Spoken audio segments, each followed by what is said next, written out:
Hello, everyone, and we are in the second last session of the podcast launch event. It's been a great journey so far, and I hope I'm quite audible to all of you all. The forthcoming session, that's the current session, is on what is shade A2, and I'm going to be inviting Dr. Alessandro right now. So, hello, Dr. Alessandro, how are you? Yeah, I'm great. I'm great. Had some small issues with my computer now, but now everything is ready to go. No problem. No problem. So, for those of you all who do not know Dr. Alessandro, I'll start off with a small introduction uh, about Dr. Alessandro. So, Dr. Alessandro is from Zurich, Switzerland, and he is into private practice since 1990. He's a CEREC instructor at the Zurich Dental School. He conducts various international courses, teaches, and has publications on CAD/CAM, digital technologies, and he's also the editor-in-chief of the International Journal of Aesthetic Dentistry, that's published by Quintessence, EAED active member, and Bio-Emulation Mentor. He is also an ITI Fellow and a speaker. So, welcome to the show, Dr. Alessandro. It's so nice to have you on the show. Well, long list of introduction. Thank you very much for the kind invitation. We had the pleasure to talk to each other already last week, and best greetings from Switzerland to India. It's awesome to have you. So, for the people who don't know, I've already recorded a podcast session with Dr. Alessandro, and it was amazing talking to him. He is a very experienced practitioner, and he has a lot of knowledge on dental photography and the latest technologies. And he's a tech geek, and I totally love that. So he is a Nikon user. I am a Canon user, but we gel along pretty well. Yeah, that's the story. But he's awesome, and he has a beautiful channel called the dentist. Sorry, he has a good channel called dentist.camera on Instagram, which has amazing posts on dental photography, and I believe each and every one of us should check it out because apart from the routine dental photography that he posts a lot of educational stuff. He loves to teach, and it's reflected in all his Instagram posts. So it's so nice to have a channel like that, and it's so nice to have a person like you who's doing it selflessly, and everything is there over there. It's got settings, it's got about cameras, lenses, everything is there. So do check out this channel called as Dentist Camera. So thank you so much once again to be on the show, Dr. Alessandro. Yes, let's start. Let's Yeah. start. So Right. Right. So today's topic is what is shade A2. It's such an interesting title. I wanted to know what is the story behind it. Like, how did you select this particular name for a topic? You could have probably named it something simpler, like uh, how to choose color, hue, value, chroma, something more technical. But there's a very offbeat title. What is shade A2? So, what is the story behind this title? yeah, the story behind I was invited several years ago by the Society of Color and Appearance in Dentistry, an American society, to talk about shades. And so I was struggling what to talk about: shade taking, shade selection, shade communication, and then one thing that is highly discussed is what is the favorite shade every dentist is using. So I call that the average dentist is an A3 dentist. Whenever he selects a shade, he ends up with the same shade tab holding against the teeth of a patient and then saying, well, this is the best match. And if you really look into this topic, you see that even though a shade tab has a certain name, or A3 or A2, it's not that different if you compare different products, different things. And so this made me to think about and to create a presentation showing some aspects what this color is all about. It's amazing. So I used to think everybody in India only does that A3 thing, but it's good to know that everybody else does it as well. So I used to think that the dentists in India, in my country, they are the ones who keep on doing A3. Like I have also done it quite a few times, but I did not know that worldwide is the same situation. So why is it like that? Why is it like always A3 or 2M2? I mean, is it because people do not have shade guides? But I'm sure everybody has shade guides. Yeah, it's This because we is are most, let's say that not only dentists, people in general are lazy people, and want to keep things simple and reproducible, and they want to delegate things. So 80% of the materials that are sold worldwide, composite ceramics, have like a standard shade. Well, you can call it A3 or A2 or whatever. We will maybe start discuss later what it's all about. yeah, But yeah, and they want to keep things easy, and right, they right, also because they don't want to understand what shades and shade communication is all about. So this then gave me the idea, and if you start comparing different products of the same shade, then you see that they are not the same. So right, there's a lot of literature on so-called batch inconsistency. So right, different products of the same shade look different. Different shade tabs of the same right, shade right, also don't look the same. So this is a part of a presentation I gave, and you see yeah, below the colors of the blocks. right, They are supposed to be the same shade, but you mm-hmm, see that they are different. They don't look the yeah, same. So, and we yeah, discussed that last week, and I don't know if I'm just going ahead too quickly. The same shade is perceived in a different way in relation to where you are on the planet. So there are okay, cultural differences. So Asian people love more yellowish colors. So mm-hmm, the Asian A2 has a yellow touch. The right, European A2 has a reddish, a warmer touch. And the mm-hmm, American A2 is lighter, is whiter. And also people who decide or produce a shade, they mm-hmm, do it like, and it's the same also in the camera industry. An right, engineer defines how the picture that comes out of the camera looks like.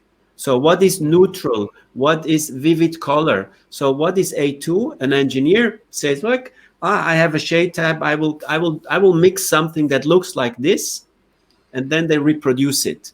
So that's why mm-hmm, the classic shade guide right, has no is not a standard. It's something that is approximately something. You can try to reproduce it. You can try to get close to it, but you cannot reproduce it consistently because there's no real definition behind it. right, right. But we do have a body that is there that's regulating these shades, right? In place, like an Yes, international but organization. yeah, yeah, no. When you go into the history of shade communication, then also what we are applying in dentistry is this so-called LAB Yeah, protocol, which was standardized in the late 1970s by a French organization. So a lot of rules on what is 1 kilogram, what is 1 liter, and so on. These yeah, are based in Paris or in London or in some of these old cities. So there's a center of international.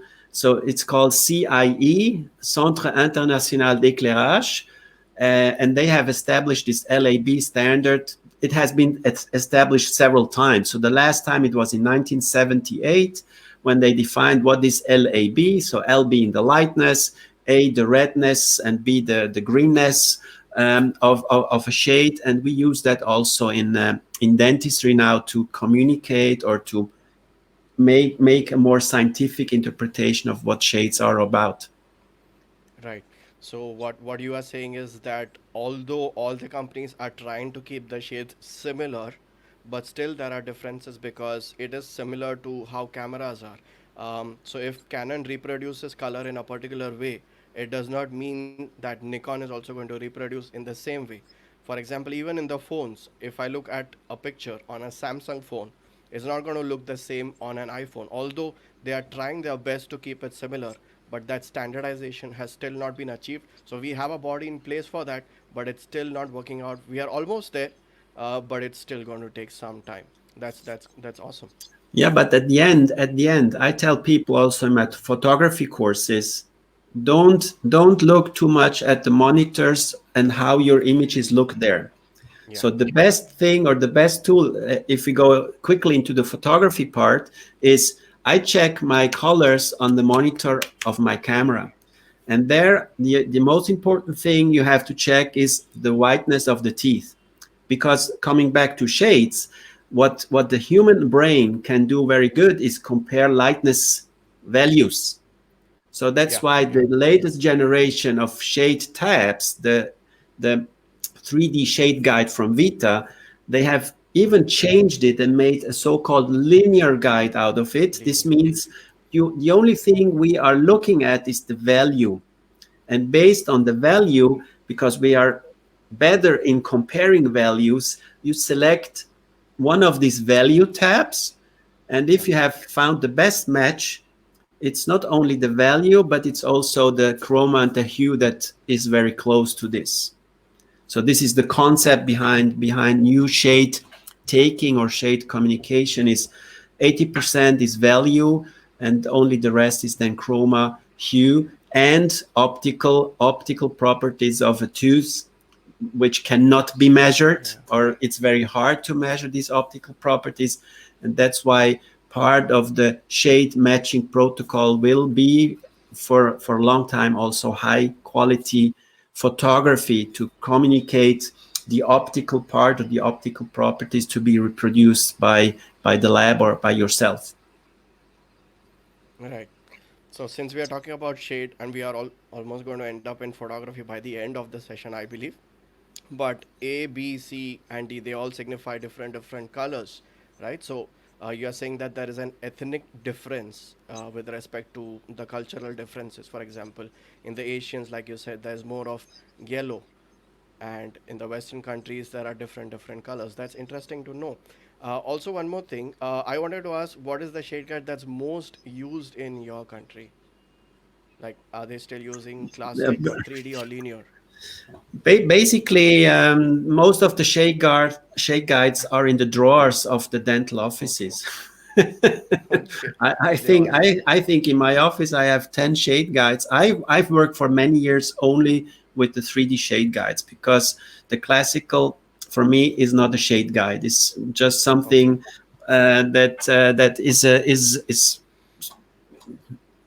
has no real concept. It started, but if you really look scientifically into the color concept or color reproduction concepts, then you have to go to something different that really reproduces the area or the shades teeth have. And we have found that the classic shade guide is quite off what teeth colors are all about. So that's why at the end, the A3 is the best shade tab of the Vita Classic because it comes closest to natural tooth shades. And many of the shades that are in the classic shade guides are quite off what nature is looking. Right, right. So, what you're basically saying is we are not supposed to use classic as much as possible. We need to shift to 3D and linear. But the ironical part is the composite. Okay, so I'm just shifting from ceramics to composites now directly. But the composites are still named as A2, A3. So, is there a classification in composites which is different from ceramics? Are they trying to be same, or like how is it? Basically, the composite companies have found a good solution to the problem. Most of them are now going to one shade concepts. So start with the average shade, and you can call it whatever you want. You can call it Apollo or Jupiter or Mars or whatever. So it's the universal shade, which is something that we can say covers 80% of what teeth are all about. The extreme light and the extreme dark teeth are off this one shade for sure. And then we only work with the chroma. So then you have many companies now have just one shade and 5 or 6 different chromas. So then you have a large variety of shades you can reproduce, and you add just two enamel shades. So a light shade being young enamel, and a darker enamel, which is less transparent, which is the adult or old enamel. And this combination allows you to reproduce almost all shades in a way that the patient accepts, that it looks good. It's not, maybe not always perfect, but the advantage, modern composites allow also a better light transmission, and so they have like a chameleon effect, so they integrate much better into the Right. surroundings. So, are you leading this talk to a point where you are saying that multi-layering is a better technique than monolithic? Yeah, look, this is then we have to go back to what materials. So Yeah. the tendency of dental materials is going to monolithic ceramics, because when you have monolithic ceramics, you have less risk of chipping, less risk of fracture, because the material quality is better. And in composite, there's the concepts are of less layering. So the easiest thing is you have a core. Maybe you have to do 2 or 3 layers because the volume is too big. But at the end, it's a 2-layer concept. So a dentin core, an enamel shell outside when you were talking about composite. And in the ceramic, there's a development of monolithic materials that are already pre-layered. So they try to reproduce the transition of the darker inside of a tooth to the lighter, more transparent outside of a tooth. Right, right. But what you're saying is, out of everything, it's 80% of it is about selecting the right value. That means the darkness or the brightness. So, do you follow a particular protocol in selecting your shade with respect to documenting it? For example, do you first take a monochromatic picture and then you go about selecting the color? What is your protocol? And again, depending on what material I work with. When I go for composite and I'm not sure, then the best way or one of the easiest ways to use cross-polarized photography. Yeah. Cross-polarized photography means I take a picture with a special filter that eliminates all reflections from the Mm. surface. So then you can put, then you can put, then you can put yes, like this, perfect. Then you can put like small composite parts on the tooth, take a picture, and then you immediately see the optical integration of the material to the tooth surface. What you don't see when you look with your naked eye. If you put composite on top of the tooth surface, you don't see if it's a good match or not, because you should light cure it before and everything to see the final shade of the composite. But if you do it with the cross-polarized image, you can like have a preview of what your material will look like integrated into the tooth. And so this is something that I really recommend use in your office. You can also go for what you see on the right bottom slide, this real light from AD Dent. They're now coming up with a new device that has even the fluorescence integrated, so that the form will change a little bit to be more oval, that it covers better the mouth. And then you can put this in front and then have all what you see on this picture, not as photograph, but as real image. And this is Right, enough. You don't have to take pictures of all this, but you have to right. see it to select the good material for your restorations. Right, right. So, you're talking about fluorescence as well. So, how Fluorescence is important is fluorescence in the materials, in the shade? okay. Fluorescence is something that we have when we that happens with teeth. So it could be different, but unfortunately, I don't know, nature made our teeth fluorescent. The Right. fluorescence has no real impact on the appearance. So there's a lot of research if there's fluorescence or is not. If you look at the restoration in daylight, where you don't see, where there's no fluorescence evident or visible, you don't see any Yeah, difference. yeah. But in special conditions, and today also in the so-called near UV light, so UV light is invisible, but the near UV light 405 nanometer is visible and also creates this effect. And Right. these lights are more used now in not only in clubs but in cinemas, in train Mm-hmm. stations, in shopping centers. So it's something that we have to deal with, this Right. effect. But again, you see also on these slides, different materials have different fluorescence.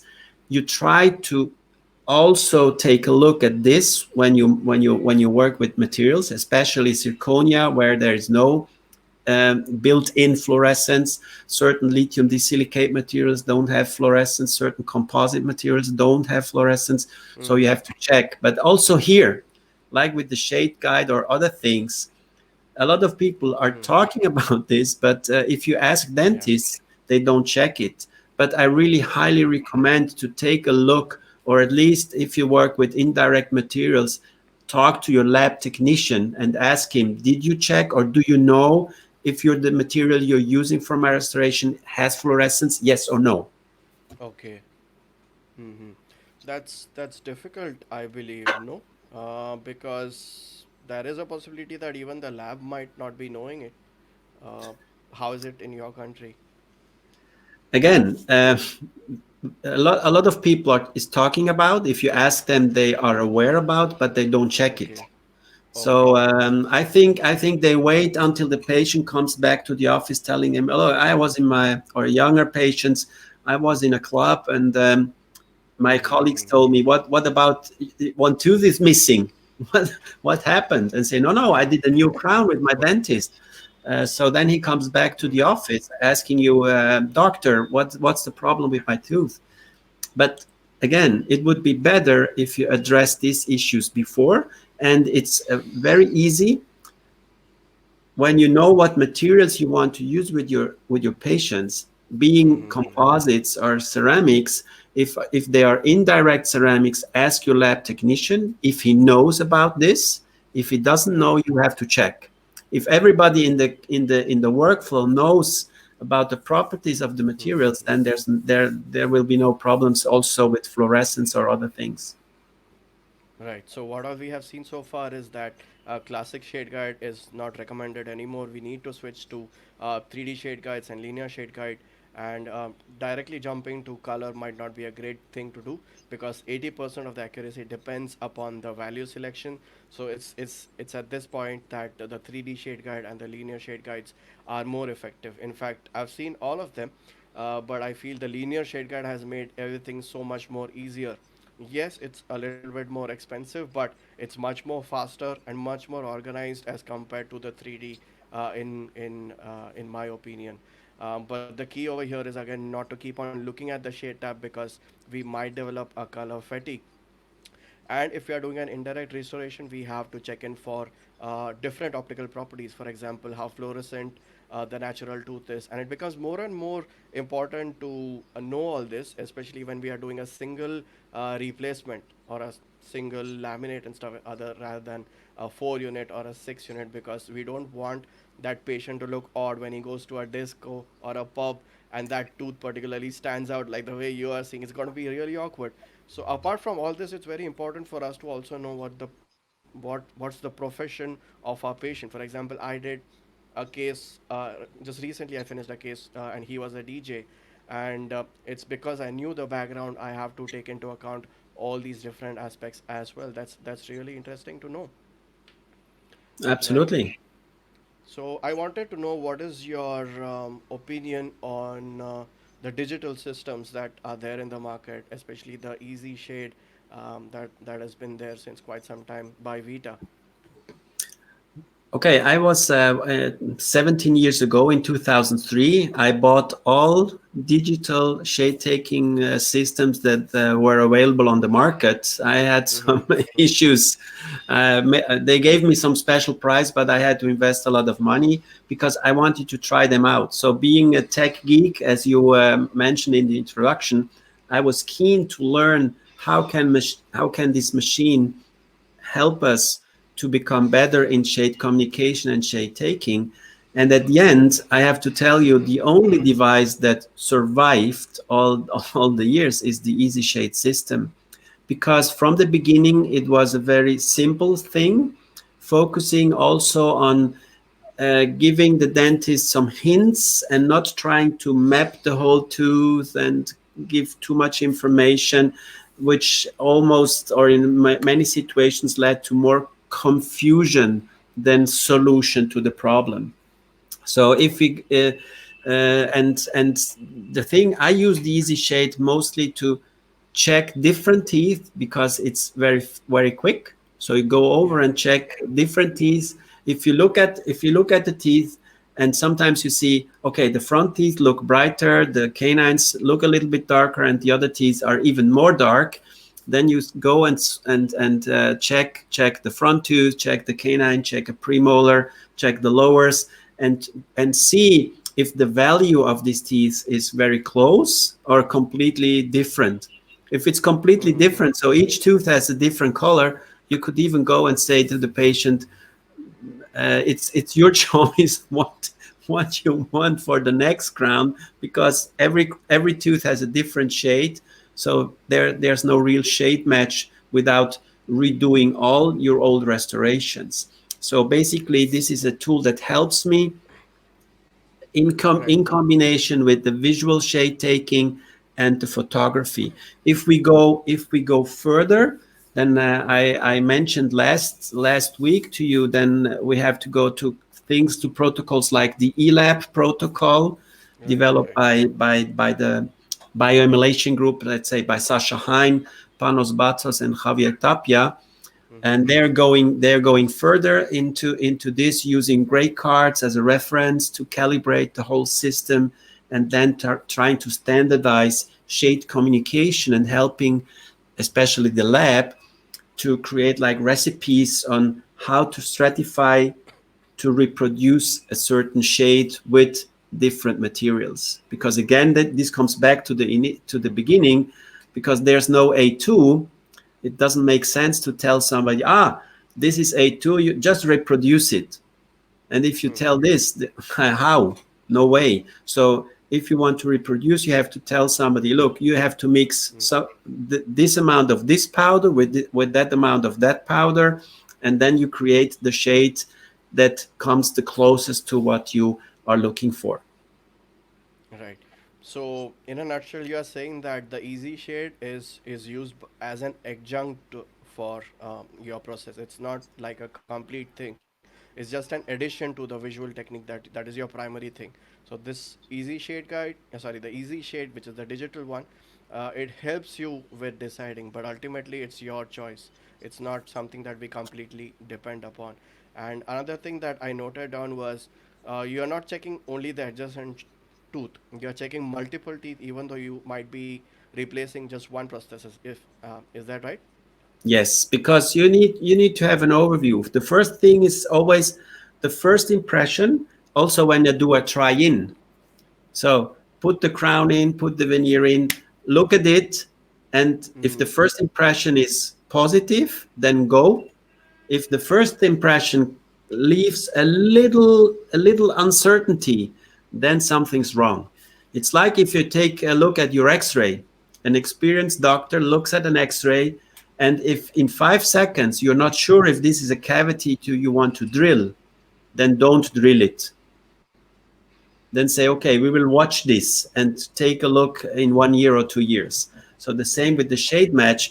What you see in the first 5 seconds, if you like it, then it's good. If you don't like it, then you might go and measure and compare. But for me, also, when I start something, take an overall view, and viewing, maybe even put the retractors in and look what you see when you're in front of the patient.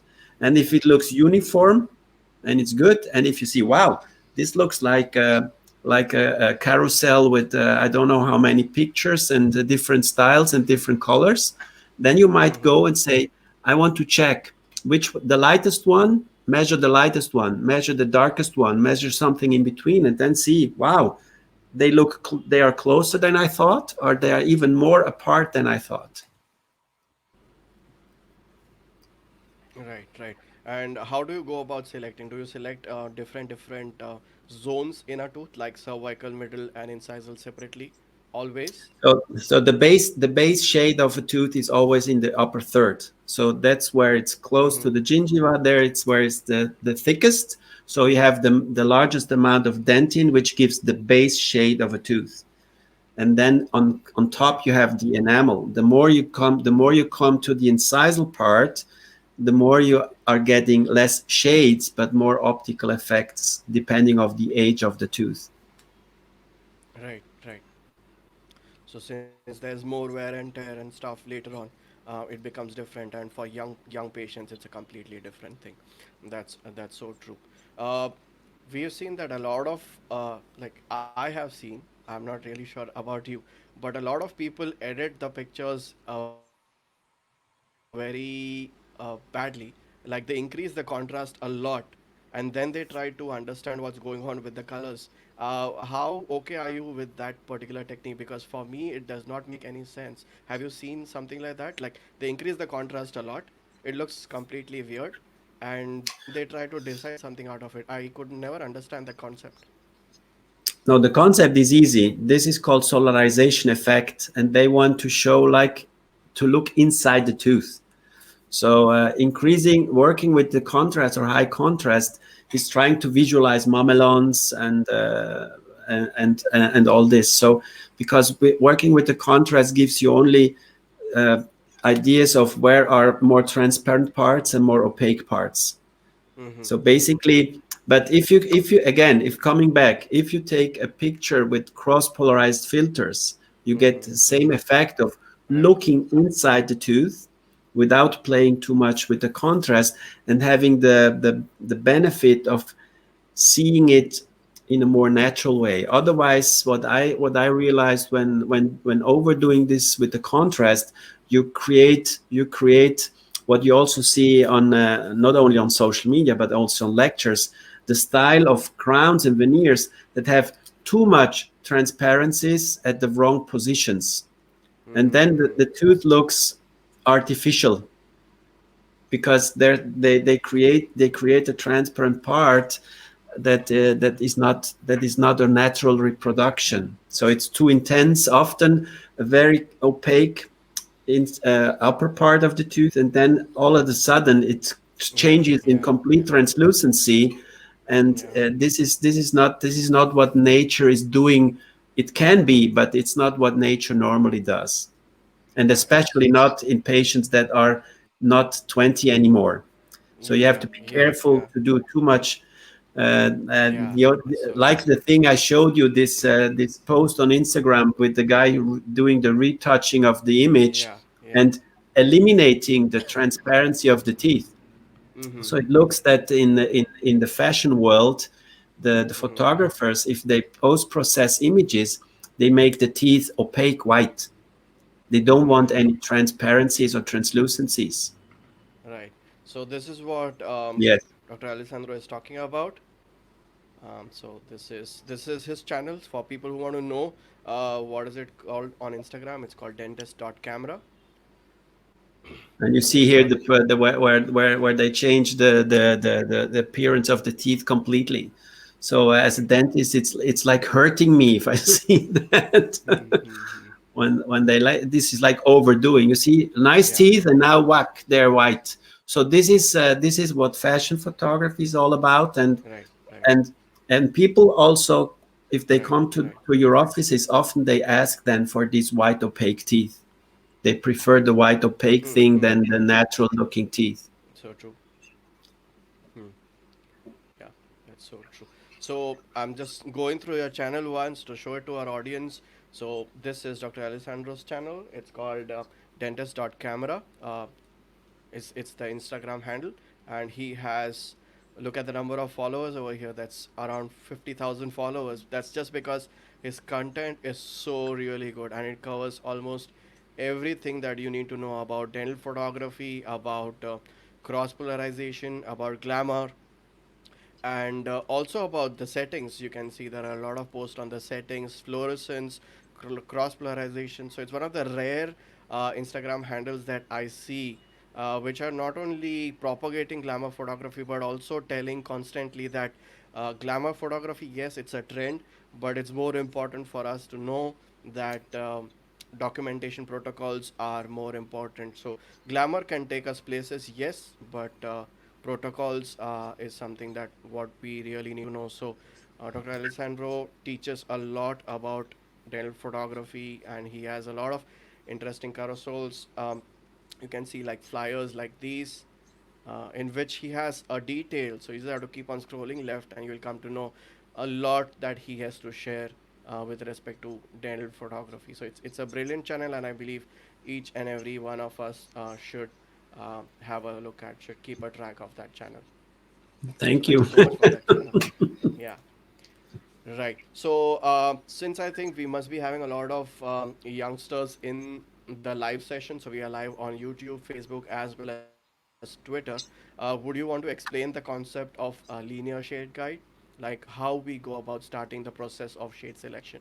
Because there are a lot of youngsters in the show. And one more thing before you start, we are entering into the last 10 minutes of the session with Dr. Alessandro. So, if you have any questions with respect to shades, with respect to shade tabs, with respect to shade systems, composites or ceramics, please put it across in the comment section so that I can put it across to sir, and then he can take time to answer them. Yes, sir. About the protocol of shade selection with linear shade guide. Oh, linear shake guide, the protocol is very easy. So they are now even thinking of making it more easier, more easy. So you have the linear shade guide basically has a first thing where you have five tabs, and you select one out of these five to get the lightness group. So they have made like five subgroups. So in the first thing, you select one of the subgroups, then you go to the second group type with another five tabs, and you go there, and basically in two steps with twice a value selection, you select the shade. And what Vita now wants to do is to make this just one step. So avoiding, because the packaging of the actual linear guide is very complicated and very expensive to produce. So we were talking about making this easier and easier to use. Right. Right. So I think it's difficult to explain without the use of slides. So I was just Yeah, constantly hesitant but for you have something. I have sent you the slides where you can show it. In that PDF is there Yes, it's the there. okay. But if anybody wants to know more, they can send me a message. I'm happy to share any Right. information related to this in a personal message, or I can add after the session is finished. I can add some links and comments also to the YouTube channel if you want. Right, that'll be great. So people can also send us an email. So that's podcast at 32minute.com, and I'll be more than happy to connect you with Dr. Alessandro. Will be more than happy to solve all your questions with linear shade guide. But ultimately, it comes down to the same thing. First thing is that you select the value, and then you go ahead and select the hue and then the chroma. So it's a very simplified process, right? So I'm coming to the last question that I wanted to ask. Are you using Grey Card on a routine basis for shade communication when you're doing a shade communication with your lab?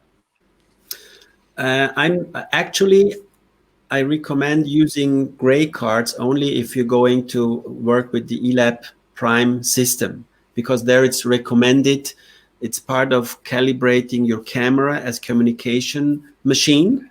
But on the other hand, if I do my visual thing with the combination of measuring with the easy shade, comparing with the linear guide, and adding a digital photograph to communicate texture, form, and optical effects, I think this for most dentists is enough. If we go to the next level, this is integrating gray cards and calibrating your systems. But my experience for a lot of dentists today, this is too complex. I know that the ELAB Prime system is evolving and they are trying to get easier.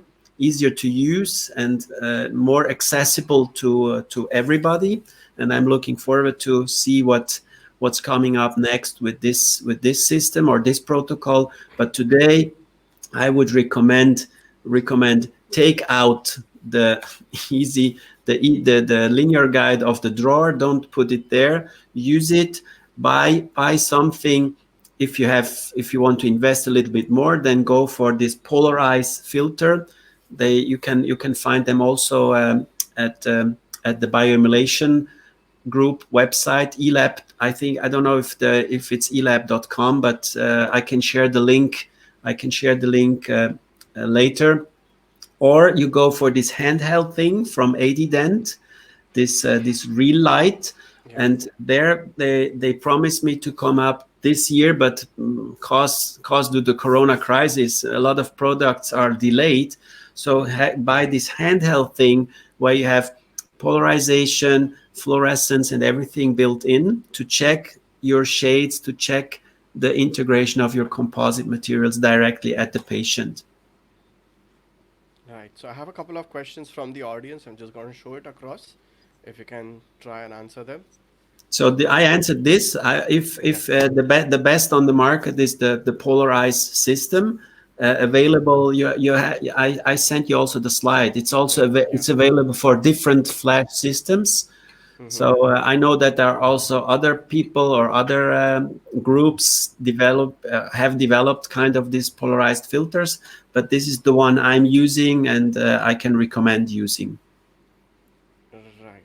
I will just put that slide across so that they can see what you are talking about. So I'm just going to share my screen sharing so they can see it.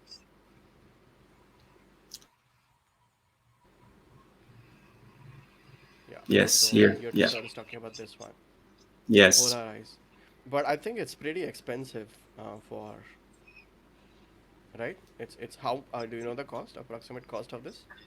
It depends. It depends on the system. So I think it's 300-400. But but for me, a good investment. Right. A lot of people are always telling, "Oh, this is too expensive. That is too expensive." But at the end, if this helps you, if these systems help you to avoid reproduction of one or two crowns, they already paid off. Right, right. And I think it's there for twin flash as well, right? This is working Yes, for ring yes. flash, but they have it for twin It's flash yeah, they're also. for ring flash and also for twin flash, for Canon, for Nikon, for all brands. Right. And this is the one which you can This just is the one, visually the handheld, use. the real light, the Okay. right light. It's called Right Light by EAED Dent, and they're coming up with a new version that has a better form and even integrated the fluorescence detection Yeah. part. This is for the twin flash, I think. This is for Yes, the Nikon this is twin flash, I the would say. fluorized and the polarized. Basically they look the same for Okay, the twin okay. flash. So this is the fluorize. Yes, but the Right. polarized looks optically looks the same. Yeah, yeah. But are Different you glass. doing this for every case? No, I do that if I do front restorations. I Right, right. routinely check the fluorescence on the patient. I do like the three images: standard flash, polarized flash, fluorescent flash, Okay, and okay. then you know how it looks.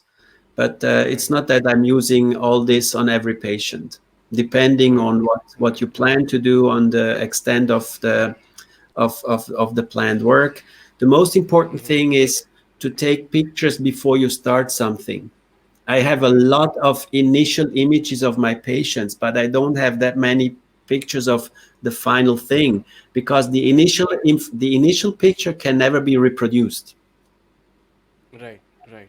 Also, I wanted to ask, would you recommend a DIY system? For example, maybe if they can buy a linear polarizing film from Amazon and just put it on the flash and the lens, because I've seen a lot of students doing that as well.